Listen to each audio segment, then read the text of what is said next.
السلام عليكم. بسم الله الرحمن الرحيم. هدية مباركة للأبناء. قراءة المهندس أبو أيمن عبد الجليل الرمضان. بسم الله الرحمن الرحيم. اللهم بارك لي في أولادي وبناتي واحفظهم من كل مكروه وارزقني برهم واجعلهم قرة عين لوالديهم.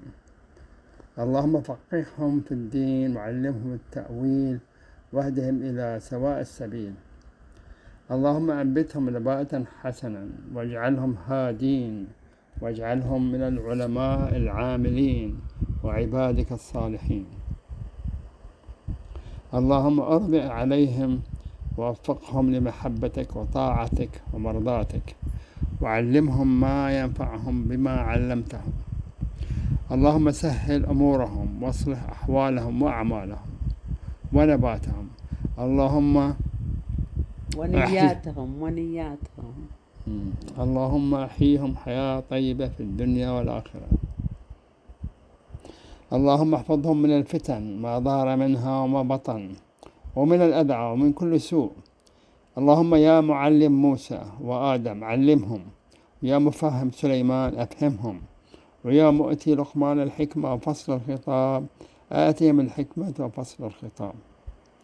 اللهم حبب إليهم الإيمان وزينه في قلوبهم وكره إليهم الكفر والفسوق والعصيان واجعلهم من الراشدين. ربنا هب لنا من أزواجنا وذرياتنا قرة أعين واجعلهم للمتقين إماما.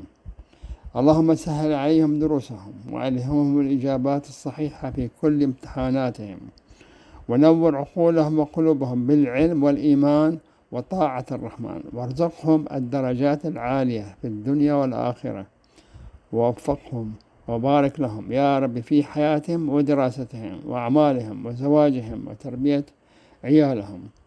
اللهم سلمهم من شر الأشرار والأمراض والحوادث والأحزان أثناء الليل وأطراف النهار، واهدهم لما تحبه منهم واغفر لهم يا غفار.